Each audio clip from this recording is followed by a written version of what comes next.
Ngayon, nandito tayo sa Club Morocco. So, ito yung binebenta na lot only. So, overlooking siya. Kita mo yung Subic Bay Freeport dyan, yung Pilseco, tas may Snake Island, ayan. Tapos yung Hanjin dyan sa kanan. So, ngayon, itutur namin kayo dito para makita nyo yung area. So, right now, underdeveloped pa siya. Yung mga right of way, tsaka mga pace. Pero, tumatanggap na ang Club Morocco ng reservation fee. So interested kayo sa ganitong scenery na property, 360 na mountain view, napakaganda, so relaxing.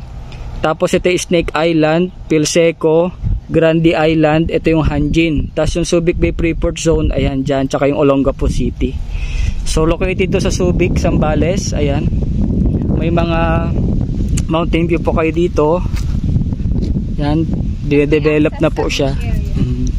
Tapos yung mga mabibili po rito, pwede magkaroon ng access doon sa Club Morocco, sa clubhouse nila. So punta po tayo doon hanggang doon sa pinaka main road. So alam naman natin, ang Club Morocco ay napakagaling pagdating sa development.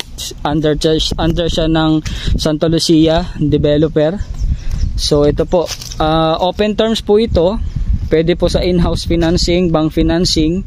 At the same time, may cash payment din po tayo. Siyempre po, magkakaroon po tayo ng discount. Sa kabilang side, pwede rin. Yan, dito. Dito, mas maganda area dito kasi talagang kita mo yung ocean view. Ayan. So, ganito pong scenery niya. Napapalibutan siya ng mga puno at bundok. Ayan. Binabakho na po nila yung mga ibang access road. So kung gusto niyo pong bumisit dito at makita po yung personal ang area, at the same time yung club house sa mismong Club Morocco. So few minutes away lang po ito, siguro mga 2 minutes nandun na po tayo sa clubhouse. So may access naman din po kayo doon pag bumili po kayo dito kasi under po siya ng Club Morocco. So ito po yung new project dito sa Subic, Zambales. Ayan. Kapag nandito ka nakatayo, makikita mo ang ganda-ganda ng mountain view niya dito sa side.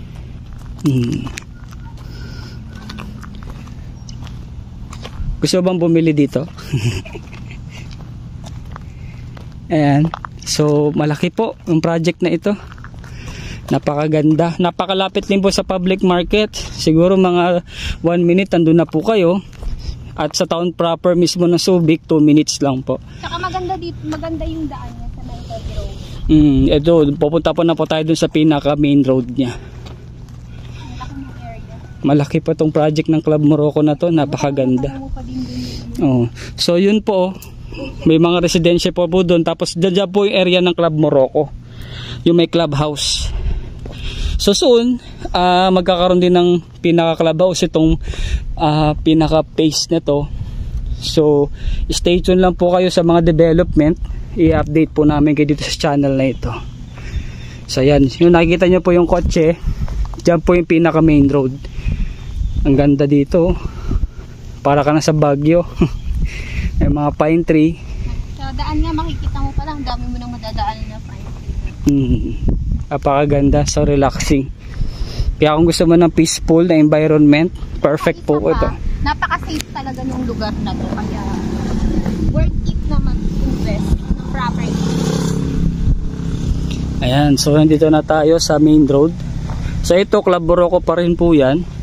So kung interested po kayo dyan, sabihin nyo lang po ako. Mag-comment down lang po kayo dyan. At ilalagay ko po sa description yung mga details nya at yung contact number. So ito po yung pinaka main road. Ito po papunta ng Subic Town. Public market, malls, bank, dyan po lahat. Tapos ito na po, tabing national road lang po siya. Kasi parang national na to kasi ito yung pinaka main road na.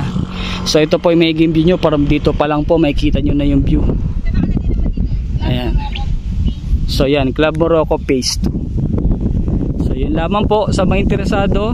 Ipi-play ko rin po yung drone shot para may idea po kayo sa aerial. Bye bye!